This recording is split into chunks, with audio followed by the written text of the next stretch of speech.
ہمارے آقا کے مبارک صحابہ پر جو روزہ فرض ہوا تھا سب سے پہلی مرتبہ، تو وہ روزہ دن کا بھی روزہ تھا، رات کا بھی روزہ تھا۔ بس مغرب سے عشاء کی نماز تک کا جو بیچ میں وقت ہے اتنے ہی وقت میں کھانے پینے کی اجازت تھی۔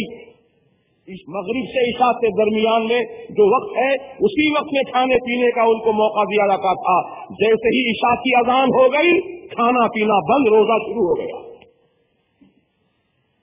تو ہمارے آقا کے مبارک صحابہ پر پہلے جو روزہ فرض کیا گیا تھا وہ دن کا بھی روزہ تھا، رات کا بھی روزہ تھا، لیکن ایک صحابی سے بھول ہو گئی۔ رات میں روزے کی حالت میں ان سے بھول ہو گئی، روزہ ان کا ساقط ہو گیا، روزہ ٹوٹ گیا۔ دیکھو اللہ کے رسول کی بارگاہ میں وہ صحابی تشریف لائے، عرض کیا یا رسول اللہ علیہ السلام، میں روزے کی حالت میں تھا آقا، مجھ سے بھول ہو گئی ہے، جو کام نہیں کرنا تھا میں نے کر لیا، آقا میرا روزہ تو ٹوٹ گیا، اب کیا کروں؟ تو آقا نے فرمایا روزے کا کفارہ ادا کرو۔ کہا رسول اللہ علیہ السلام کیا ہے کفارہ روزے کا؟ ایک روزہ توڑنے کا کفارہ کیا ہے؟ تو آقا نے فرمایا ایک غلام آزاد کرو۔ یا رسول اللہ علیہ السلام میں بہت غریب ہوں، میرے پاس کوئی غلام نہیں ہے جس کو میں آزاد کر سکوں۔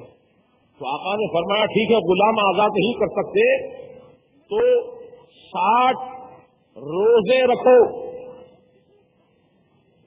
60 روزے رکھو، ایک روزے کا کفارہ 60 روزے 2 مہینے کے۔ تو عرض کیا یا رسول اللہ علیہ السلام 30 روزوں میں مجھ سے بھول ہو گئی، 30 روزے میں نہ رکھ پایا، بھول ہو گئی مجھ سے، خطا ہو گئی، روزہ ٹوٹ گیا۔ سرکار میں 60 روزے رکھنے کے بھی لائق اور قابل نہیں ہوں، بھلا میں کب 60 روزوں کی پابندی کر سکوں گا؟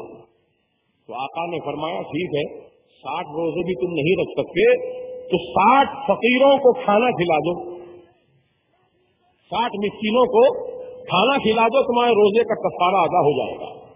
یا رسول اللہ علیہ السلام مدینے میں مجھ سے بڑا غریب کوئی اور دوسرا صحابی نہیں ہے۔ یا رسول اللہ علیہ السلام میں اپنے بال بچوں کا ایک وقت کا پیٹ نہیں بھر پاتا ہوں، میں 60 مسکینوں کو کھانا کہاں سے لا کر کھلاؤں گا؟ یہ طاقت میرے اندر نہیں ہے، نہ غلام کو آزاد کر سکتا ہوں، نہ 60 روزے رکھ سکتا ہوں، نہ 60 مسکینوں کو کھانا کھلا سکتا ہوں۔ میرے آقا نے فرمایا بیٹھ جاؤ، وہ صحابی بیٹھ گئے۔ تھوڑی دیر بعد ایک اور صحابی حضور کی بارگاہ میں کچھ کھجوریں لے کر آئے، پیش کیا آقا کی بارگاہ میں تحفہ۔ سرکار نے وہ کھجوروں کا تحفہ قبول فرمایا اور وہ جو صحابی جن سے روزہ ٹوٹ گیا تھا ان سے فرمایا کہ ادھر آؤ، یہ کھجوریں مدینے میں جتنے غربا فقراء مساکین ہیں ان میں ایک ایک کھجور تقسیم کر دو، تمہارے روزے کا کفارہ ادا ہو جائے گا۔ تو عرض کرتے ہیں یا رسول اللہ مجھ سے بڑا غریب تو مدینے میں اور دوسرا کوئی نہیں ہے، میرے بچوں سے بڑھ کر غریب کوئی اور نہیں ہے، میری بیوی سے بڑھ کر غریب کوئی اور نہیں ہے آقا، اب میں کیا کروں آقا؟ فرمایا جا اپنے بال بچوں ہی کو کھجور کھلا دے کہ روزے کا کفارہ ادا ہو جائے گا۔ لیکن یہ حکم صرف انہی کے لیے تھا، دوسروں کے لیے نہیں۔ یعنی اگر آپ سے روزہ ٹوٹ جائے، اگر آپ جان بوجھ کے روزہ توڑ دیں تو آپ کو 60 مسکینوں کو کھانا کھلانا پڑے گا یا 60 روزے رکھنا پڑے گا، یہ غلام کو آزاد کرنا پڑے گا۔ آپ کو غلام تو ملتے نہیں ہیں جس کو آزاد کیا جائے۔ پہلے زمانے میں غلاموں کو خریدا جاتا تھا، ان سے خدمت کی جاتی تھی، آج تو غلاموں کا دور نہیں رہا۔ ہاں 60 روزے رکھنے پڑیں گے یا 60 مسکینوں کو کھانا کھلانا پڑے گا ایک روزہ توڑنے کی وجہ سے۔ تو معلوم یہ ہوا کہ روزہ بڑی اہمیت کی حامل عبادت ہے، اور رب تبارک و تعالیٰ نے پورا سال روزہ ہم پر فرض نہیں کیا ہے، بلکہ سال میں صرف ایک مہینہ رمضان کا ہم پر روزہ فرض کیا ہے۔ اور اسی لیے رب تعالیٰ نے قرآن میں ارشاد فرمایا يا أيها الذين آمنوا كتب عليكم الصيام كما كتب على الذين من قبلكم لعلكم تتقون تتقون. اے ایمان والو، تم پر رمضان کے مہینے کے روزے فرض کر دیے گئے، فرض کر دیے گئے. کما کتب علی الذین من قبلکم، جیسا کہ تم سے اگلی امتوں پر بھی ہم نے روزے فرض کیے تھے. یہ نہ سمجھنا کہ روزے صرف تم ہی پر فرض کیے جا رہے ہیں، نہیں، تم سے پہلے جو امتیں گزری ہیں ان پر بھی ہم نے روزہ فرض کیا تھا، لیکن رمضان کے مہینے میں نہیں تھا روزہ فرض، اور دنوں میں روزہ فرض تھا. جیسا کہ موسیٰ علیہ السلام کی امت پر محرم کی 10 تاریخ کا روزہ فرض تھا، اور ہمارے آقا جب دنیا میں تشریف لائے تو آپ نے بھی محرم کی 10 تاریخ کو روزہ رکھا. لیکن جب رمضان کا روزہ فرض ہو گیا تو محرم کی 10 تاریخ کا روزے کی فرضیت منسوخ ہو گئی، نہ پھر روزہ کہلایا، فرض ختم ہو گیا. اب رکھیں گے تو ثواب ہے 10 محرم کو، نہیں رکھیں گے تو عذاب بھی نہیں ہے. لیکن رمضان کے مہینے کا روزہ رکھنا فرض ہے. اگر نہیں رکھیں گے بلا عذر شرعی تو تباہی و بربادی ہے، ہلاکت ہے، جنت سے محرومی ہے. جیسا کہ سرکار مدینہ علیہ الصلوۃ والسلام کا معاملہ یہ ہوا کہ میرے آقا ایک دن منبر پر تشریف لے جا رہے تھے خطبہ دینے کے لیے جمعہ کا. تو پہلی سیڑھی پر آپ نے قدم رکھا تو فرمایا آمین، دوسری سیڑھی پر قدم رکھا فرمایا آمین، تیسری سیڑھی پر قدم رکھا پھر فرمایا آمین. سارے صحابہ پریشان ہیں کہ یہاں نہ دعا ہو رہی ہے نہ بد دعا، حضور جو ہے آمین فرما رہے ہیں، اس کی کیا وجہ ہے؟ پھر اس وقت تو کسی میں پوچھنے کی ہمت نہ ہوئی، سب خاموش رہے. جب خطبہ اور نماز سے فراغت ہو چکی تو اس وقت کسی صحابی نے پوچھا یا رسول اللہ علیہ السلام، ہمارے ماں باپ آپ پر قربان ہو جائے آقا، آج آپ نے منبر پر تشریف فرما ہوتے وقت 3 مرتبہ آمین آمین آمین فرمایا، اس کی کیا وجہ تھی؟ تو سرکار فرماتے ہیں، غیب داں نبی ارشاد فرماتے ہیں کہ جب میں پہلی سیڑھی پر قدم رکھ رہا تھا تو جبرائیل امین اس وقت یہ بد دعا کر رہے تھے، بد دعا، دعا نہیں، بد دعا کر رہے تھے کہ اے اللہ، جس کو رمضان کا مہینہ نصیب ہو جائے پھر رمضان کا مہینہ پا کر روزہ نہ رکھے، ایسے روزہ نہ رکھنے والے کو تو ہلاک و برباد کر دے، جنت کی خوشبو سے محروم کر دے. جبرائیل بد دعا کر رہے تھے، میں جبرائیل کی بد دعا پر آمین کہہ رہا تھا. اور کرو مسلمانوں، رمضان کا مہینہ ملنے کے باوجود جو بلا عذر شرعی روزہ نہ رکھے اس کے لیے تباہی ہے، بربادی ہے، اور یقینی بربادی ہے وہ اس کے لیے، کیونکہ جبرائیل علیہ السلام نے اس کے لیے بد دعا فرمائی ہے اور میرے آقا نے اس بد دعا پر آمین فرمائی ہے. تو رمضان کا مبارک مہینہ یہ قسمت والوں ہی کو ملا کرتا ہے، اس کو بوجھ نہ سمجھو، بلکہ اللہ تبارک و تعالیٰ کی محبت میں، اس کی چاہت میں، اس کی الفت میں بھوکے پیاسے رہو، نفسانی خواہشات کو اپنی کچل ڈالو تاکہ اللہ تم سے راضی ہو جائے، اللہ تم سے خوش ہو جائے. دیکھو جی، خادم کا کام ہوتا ہے کہ اپنے مخدوم کی بات مانے، غلام کا کام ہوتا ہے اپنے مالک کا حکم مانے. بولو ہے کہ نہیں ہے؟ اگر آپ کسی دکان میں کسی کو نوکر رکھے ہیں اور نوکر آپ کی بات نہ مانے، آپ کا حکم نہ سنے، تو کیا آپ اس نوکر سے خوش ہوں گے؟ اس کو انعام دیں گے؟ اس کو ڈبل تنخواہ دیں گے؟ اس کو پرموشن دیں گے؟ نہیں، بلکہ آپ اس کو گردن میں ہاتھ دے کر ڈھکیل دیں گے. جا، جب تو میری بات ہی نہیں سنتا، میرا کام ہی تو نہیں کرتا، تو پھر یہاں رہ کر فائدہ کیا ہے؟ تو جا، تجھے میں نہیں رکھتا یہاں سے، نکل جا یہاں سے. مالک اس سے ناراض ہو کر نکال دے گا. دنیا میں جب یہ دستور ہے، دنیا کا جب یہ قانون ہے کہ مالک کی بات اگر خادم نہ سنے، مالک کا حکم غلام نوکر نہ سنے، تو اس سے مالک ناراض ہو جاتا ہے، اس کو دھکے مار کے باہر نکال دیتا ہے. تو اللہ تبارک و تعالیٰ جو ساری دنیا کا مالک حقیقی ہے، ہم سب کا مالک ہے، آپ سب کا مالک ہے، ذرے ذرے کا مالک ہے، قطرے قطرے کا مالک ہے، پتے پتے کا مالک ہے، ساری کائنات کا مالک اللہ تعالیٰ ہے.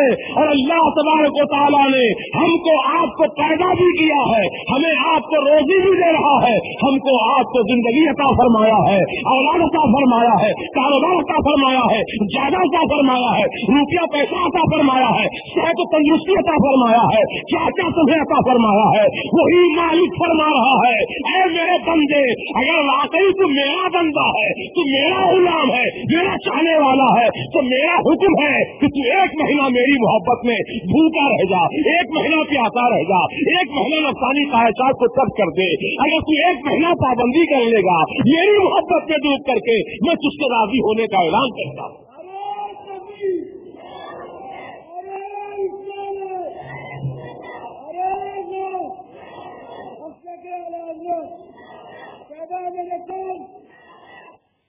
اللہ تعالیٰ کو ہمارے بھوکے پیاسے رہنے سے کوئی فائدہ نہیں ہے، لیکن اللہ تعالیٰ ہم کو اپنی محبت میں بھوکا رکھنا چاہتا ہے۔ اب سچا عاشق اللہ کا وہی ہے جو اللہ کی محبت میں بھوکا بھی رہے، اللہ کی محبت میں پیاسا بھی رہے، اللہ کی محبت میں اپنی نفسانی خواہشات کو ترک کر دے تو اللہ تعالیٰ اس سے راضی ہے، ایسا راضی ہے سبحان اللہ۔ حدیث پاک میں آیا ہے، حدیث قدسی ہے، اللہ سبحانہ و تعالیٰ کا فرمان ہے کہ جب روزہ دار بندہ روزہ رکھتا ہے تو خلوئے معدہ کی وجہ سے، معدہ خالی ہو جانے کی وجہ سے معدے کے اندر سے بدبو آتی ہے جو منہ کے ذریعے باہر نکلتی ہے، بڑی بدبو، بڑی متاثر بدبو ہوتی ہے۔ دوسرا آدمی سونگنے تو اسے پسند نہیں آتی، منہ پھیر لیتا ہے آدمی، منہ سے نکلنے والی بو کسی کو پسند نہیں آتی، لیکن اللہ سبحانہ و تعالیٰ فرماتا ہے کہ میرا بندہ میری محبت سے بھوکا رہا ہے، میرا بندہ میری محبت سے پیاسا رہا ہے، تب اس کے منہ سے جو بو نکل رہی ہے وہ بو مجھے مجھ کو اندر سے بڑھ کے پسند ہے، مجھ کو اندر سے بڑھ کے پسند ہے، مجھے وہ بو جو روزہ دار کے منہ سے نکلتی ہے۔ اور میرے آقا نے ارشاد فرمایا، سن لو، قال رسول الله صلى الله تعالى عليه وسلم للصائم فرحتان، فرحة عند الإفطار وفرحة عند لقاء الرحمن۔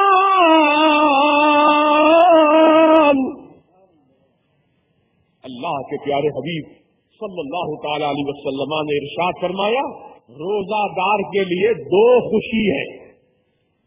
روزے دار کی سبحان اللہ کیسی خوشی ہوتی روزہ دار کو، صبح سے شام تک بھوکا رہا، اب جیسے جیسے مغرب کا وقت قریب آتا ہے سامنے افطار سجا کر بیٹھ جاتا ہے روزہ دار، اللہ کے ذکر میں جھومتا رہتا ہے تو خوشی رہتی ہے کہ اب وقت ہوگا، اب اذان کہی جائے گی، اب اشارہ کیا جائے گا، اب سائرن بجا دیا جائے گا، اب مجھے افطار کرنا ہے، اللہ کی محبت میں بھوکا پیاسا رہا ہوں، اب مجھے کھا پی کر اپنا روزہ مکمل کرنا ہے۔ تو اس وقت جو خوشی ہوتی ہے یہ فرحت عند الافطار، میرے آقا فرماتے ہیں روزہ دار کو ایک خوشی تو یہ مل گئی، افطار کرتے وقت خوشی ملتی ہے، تو فرحت عند لقاء الرحمن، اور دوسری خوشی اس وقت ملے گی جب کہ وہ رحمان سے ملاقات کرے گا۔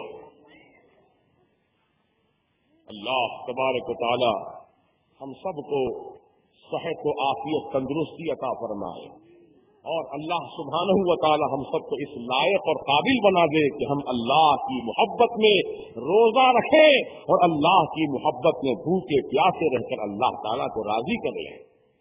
دوستوں اور بزرگوں، ابھی آپ نے سنا کہ روزہ پہلے جو تھا فرض، وہ دن کا بھی روزہ فرض تھا اور رات کا بھی روزہ فرض، صرف مغرب عشاء کے درمیان کا جو وقت ہے اس وقت میں کھانے پینے کی اجازت تھی، اس کے بعد پھر روزہ شروع ہو جاتا تھا۔ لیکن سرکار کے مقدس صحابی سے بھول ہونے کی وجہ سے اللہ تعالیٰ نے رات کا روزہ معاف فرما دیا، اب دن کا روزہ باقی رکھا۔ یہ کتنی بڑی اللہ کی مہربانی ہے ہم پر۔ اگر رات کا بھی روزہ ہم پر فرض ہوتا تو بولو کتنے روزہ دار ملتے آج کے زمانے میں۔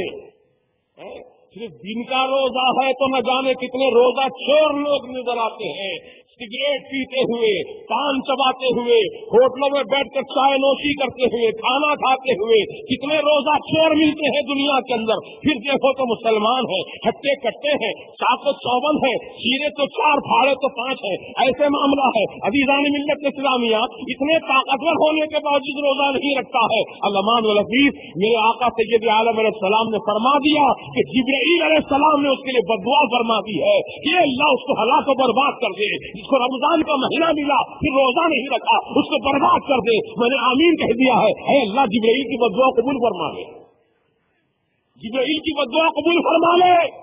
وہ رسول جو اپنے دشمنوں کو کبھی بددعا نہیں دی، وہ رسول جو پتھر مارنے والوں کو میرے آقا نے بددعا نہیں دی، کاٹیاں بچھانے والوں کو بددعا نہیں دی، اوٹ کی اوجری لا کے رکھنے والوں کو بددعا نہیں دی، لیکن آقا اس بددعا پر آمین فرما رہے ہیں جس کو رمضان کا مہینہ ملا پھر وہ روزہ نہیں رکھا۔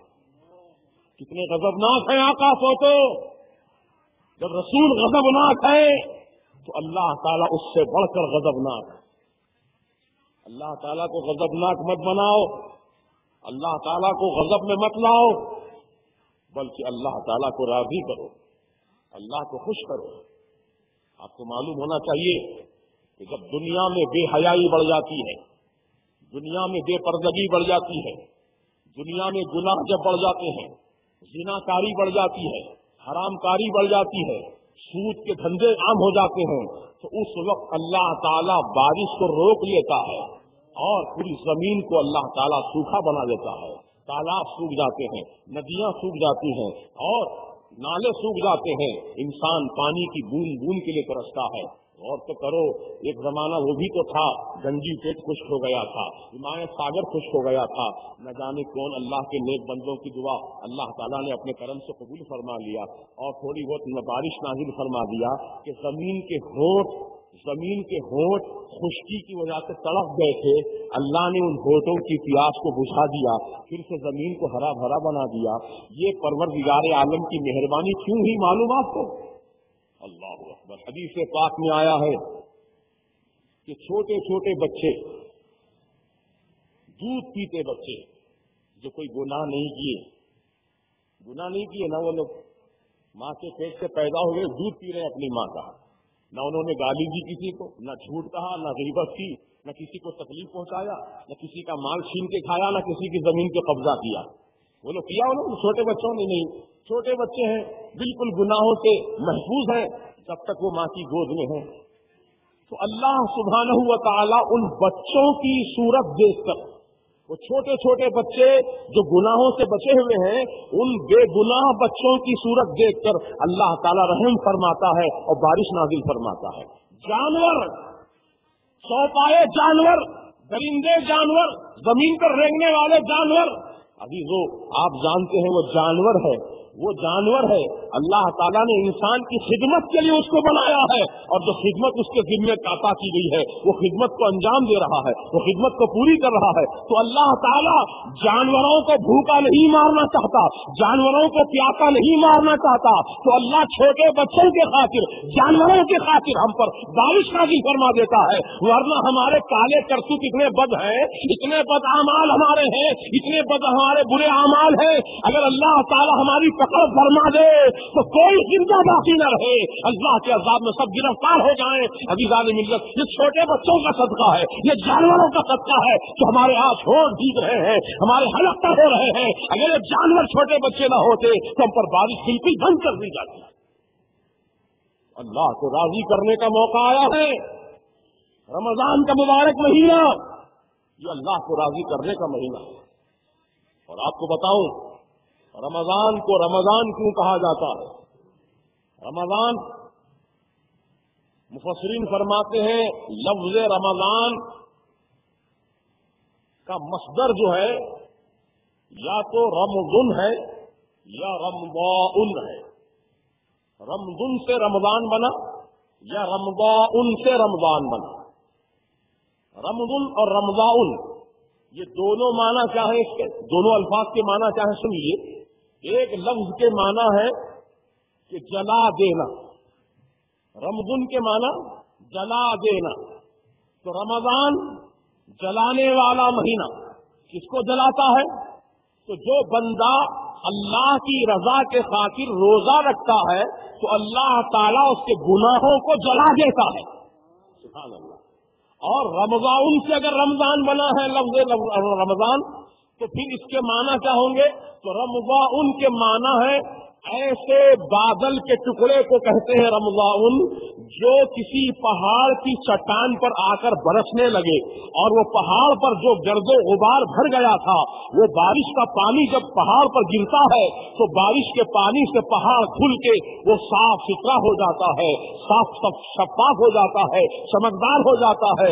تو رمضان کا لفظ اگر رمضان سے بنا ہے تو معنی یہ ہوئے کہ ایسی رحمت کا بادل اللہ برساتا ہے جو ہمارے دلوں پر برستا ہے، کیونکہ ہمارے دل گناہوں سے گندے ہو چکے ہیں، ہمارے دل گناہوں سے سیاہ ہو چکے ہیں۔ تو رمضان کے مہینے میں اللہ تعالیٰ ایسی خاص رحمت کی بارش نازل فرماتا ہے رمضان کے مہینے میں روزہ داروں کے اوپر کہ جن کے دل دھول کے پاس و صاف شفاف آئینے کی طرح ہو جاتے ہیں۔ تو رمضان کا مہینہ ہر حیثیت سے ہمارے لیے فائدہ مند ہے، گناہوں کو جلانے والا، دلوں کو چمکانے والا مہینہ ہے۔ سال کے 11 مہینے جو بدعمالیاں کرتے رہے نا، وہ سارے برے اعمال، وہ سارے گناہ جو ہے رمضان کے مہینے میں دھو دیے جاتے ہیں، دل ہمارا صاف و شفاف آئینے کی طرح چمکدار بنا دیا جاتا ہے۔ اس لیے دیکھو، جب بندہ پورے مہینے رمضان کا روزہ رکھتا ہے تو اس کا چہرہ کس قدر روشن ہو جاتا ہے، چہرہ کتنا چمکدار ہوتا ہے۔ چمکدار کیوں ہوتا ہے چہرہ؟ کیونکہ اس کا دل روشن ہوتا ہے۔ جب دل روشن ہوتا ہے تو چہرہ بھی روشن ہوتا ہے۔ جس کا دل سیاہ ہو جائے گا اس کا چہرہ بھی سیاہ پڑ جائے گا۔ کیا آپ نہیں دیکھتے گستاخان رسول کے چہرے کیسے سیاہ ہیں؟ بدبودار سڑے ہوئے وہابیوں کے چہرے دیکھو کیسے سیاہ ہیں۔ کیوں؟ اس لیے کہ انہوں نے اللہ کی شان میں گستاخی کی، نبی کی شان میں گستاخی کی، اولیاء کی شان میں گستاخی کی، اس لیے ان کے چہرے بگاڑ دیے گئے، ان کے چہرے مسخ کر دیے گئے۔ اللہ تعالیٰ قرآن میں فرماتا ہے سَنَسِمُهُ عَلَى الْخُرْطُومِ، ان کی سور جیسی تھوتنی پر میں داغ لگاؤں گا، یعنی ان کے چہرے سور جیسے بنا دیے جائیں گے اور وہ چہروں پر ان کے داغ لگائے جائیں گے۔ چنانچہ دیکھ لو جتنے ہیں وہابی سڑے ہوئے، ان کے چہرے داغدار ہیں، داغدار چہرے، ان کے چہروں پر رونق نہیں، ان کے چہروں پر نور نہیں، ان کے چہروں پر روشنی نہیں۔ روشنی کہاں سے آئے گی؟ ارے روشنی والے آقا سے اپنا تعلق انہوں نے توڑ لیا ہے، منقطع کر لیا ہے، اب روشنی کہاں سے ملے گی؟ روشنی کہاں سے آئے گی؟ روشنی تو اس کو ملا کرتی ہے جس کا کنیکشن مدینے والے آقا سے ملا ہوا ہے۔ اس لیے میرے اعلیٰ حضرت نے فرمایا چمک کس سے پاتے ہیں؟ سب پانے والے، میرا دل بھی چمکا دے چمکانے والے۔ یہ روشنی لائٹ کی روشنی ہے، یہ بلب کی روشنی، halogen bulb, day light bulb, tube light bulb, نہ جانے کتنے قسم کی روشنی ہے۔ یہ روشنی وہ روشنی ہے جس سے زمین تو روشن ہو جاتی ہے، در و دیوار روشن ہو جاتے ہیں، جسم روشن ہوتا ہے، لیکن یہ روشنی دل کو روشن نہیں کر سکتی، یہ روشنی دل کو نہیں چمکا سکتی۔ دل کو چمکانے والی یہ روشنی ہے اللہ نے اپنے حبیب کو عطا فرمائی ہے۔ میرے حبیب، میں تجھ کو چمکانے والا نور بنا کر بھیجا ہوں، اب تو جس کو چاہے چمکا دے میرا حبیب۔ اے اللہ کے حبیب علیہ السلام، بے شک آپ اللہ کا نور بن کے آئے ہیں، سراج منیرہ بن کر آئے ہیں۔ سرکار آپ کی نور نبوت کا صدقہ عطا فرما دیجئے اور ہمارے گندے دلوں کو چمکا دیجئے آقا، تاکہ ہماری دنیا بھی روشن ہو جائے، ہماری قبر بھی روشن ہو جائے۔ تو ایمان والے جو ہوتے ہیں عاشق رسول، ان کے چہرے دیکھو، آپ غور سے دیکھو، چہروں پر کیسی ملاحت ہوتی ہے، کیسی ان کے چہروں پر اللہ کی رحمت برستی ہے، کیسے ان کے چہروں پر نورانیت ہوتی ہے کہ چہرہ دیکھے تو ایک بار دیکھنے ہی طبیعت چاہتی ہے۔ یہ کیوں آخر؟ اس لیے کہ اللہ کا نور ان پہ برس رہا ہے، اللہ تعالیٰ کی رحمتیں ان پر نازل ہو رہی ہیں، اس لیے ان کا چہرہ روشن و منور ہو چکا ہے۔ لہذا آپ حضرات بھی کوشش کیجیے اس بات کی کہ اللہ تبارک و تعالیٰ کے لیے ہم روزہ رکھیں گے اور سرکار کی محبت میں ڈوب کر روزہ رکھیں گے، اور انشاءاللہ جب یہ محبت کے ساتھ روزہ دار بن جائیں گے آپ، تو آپ کے چہرے بھی روشن و منور ہوں گے۔ اور بہت سے میں نے نوجوانوں کو دیکھا ماشاءاللہ، جیسے ہی رمضان کا چاند نظر آیا مسجدیں آباد، مصلیوں کو جگہ نہیں ملتی، اتنے ماشاءاللہ نمازی بن جاتے ہیں، اور جمعہ کا دن آئے تو ماشاءاللہ سبحان اللہ، کیا کہنے کہ مسجد کے باہر تک صفیں بن جاتی ہیں، اور جمعۃ الوداع آ جائے تو راستے بند کرنے پڑتے ہیں، روڈ بلاک کرنی پڑتی ہے، اتنے مسلی جمع ہو جاتے ہیں. تو معلوم یہ ہوا کہ اس مہینے میں ہر مسلمان نماز کا پابند بن جاتا ہے. بولو بنتا ہے، نماز کا پابند بن جاتا ہے. پورا مہینہ پابندی سے 5 وقت کی نماز ادا کرتا ہے، روزہ رکھتا ہے، تراویح کی نمازیں ادا کرتا ہے.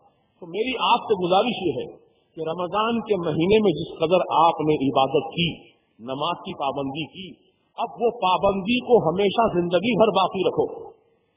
یہ ایسا نہیں ہونا چاہیے کہ رمضان کا عید کا چاند نظر آیا اور آپ بھی چاند کی طرح غائب ہو گئے، بلکہ پوری زندگی نماز کی پابندی کرو. جب تک جسم میں سانس کا تار باقی ہے، جب تک سانس روح باقی ہے، جب تک جسم میں جان باقی ہے، اللہ تعالیٰ کی عبادت کرتے رہو، اللہ کی بندگی کرتے رہو. میرا ایمان پکار کر کہتا ہے، میرا ایمان پکار کر کہتا ہے کہ جمعۃ الوداع کے موقع پر جب مسلمان سارے کے سارے مسلمان، چھوٹے بڑے اور غریب فقیر امیر، سب کے سب مل کر کے اللہ کے دربار میں آتے ہیں، سر جھکانے کے لیے آتے ہیں، تو حکومت وقت کو راستہ روکنا پڑتا ہے، سڑکوں کی دھلائی کرنی پڑتی ہے، اور راستے میں تابجا انتظامات نمازیوں کے لیے کیے جاتے ہیں. اگر سارے مسلمان روزانہ اسی طرح نماز ادا کریں تو قسم خدا کی ہماری 5 وقت کی نمازیں جمعۃ الوداع کی طرح نظر آئیں گی. لیکن ہم لوگ جیسے ہی رمضان کا مہینہ رخصت ہوا، ہم بھی مسجد سے رخصت. غلط بات، ایسا نہیں ہونا چاہیے. اللہ تعالیٰ نے زندگی بھر ہم پر نماز فرض کی ہے، رمضان میں ہی نہیں. رمضان میں تو روزہ فرض ہوا ہے، اور نماز زندگی بھر کے لیے فرض ہے، سب پر فرض ہے. اور روزہ بیماروں پر فرض نہیں ہے. روزہ حاملہ عورتیں، دودھ پلانے والی عورتوں پر اگر ان کی جان کو یا بچے کی جان کو خطرہ ہے تو ان پر روزہ فرض نہیں ہے.